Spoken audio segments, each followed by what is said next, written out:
Hola, buen día. Se está revistiendo el canal secundario norte de Colonia Juliá y Echarren, una extensión de 2000 metros lineales, con geomembrana de 1000 micrones. Y se está llevando a cabo con una empresa local contratada directamente en Río Colorado. Y vamos avanzando a un paso bastante firme.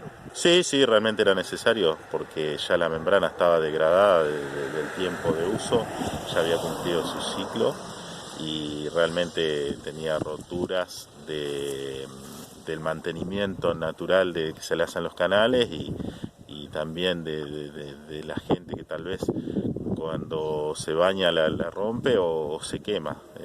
Había algunos problemas ya notorios. Totalmente el sector de Juliá de Echarren de esta zona se va a ver beneficiada. Y ya para el 10 de agosto tendría que estar finalizada en su totalidad. Sí, la verdad que dándole continuidad a un trabajo que se inició ya hace un tiempo, en una necesidad que fue planteada por los productores de ir realizando nuevamente el revestimiento de canales, buscando mejorar el sistema de riego. Lamentablemente con la pandemia no se pudo continuar y este año se está aplicando la membrana que había quedado.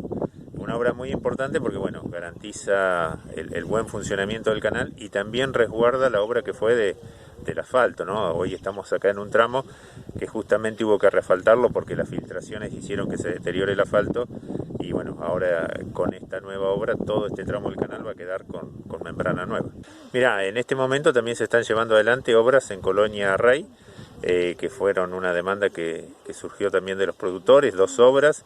Por un lado, restablecer un puente que se había caído y que dejó a un par de chacras sin riego, y por el otro lado, levantar un canal, un comunero, que le va a permitir tener el caudal necesario para que las chacras que están aguas abajo puedan regar de la forma que corresponde. Así que dos obras que son sumamente importantes y que tienen que ver con esta línea de ir retomando la producción en tierras que por distintos motivos habían dejado de producir.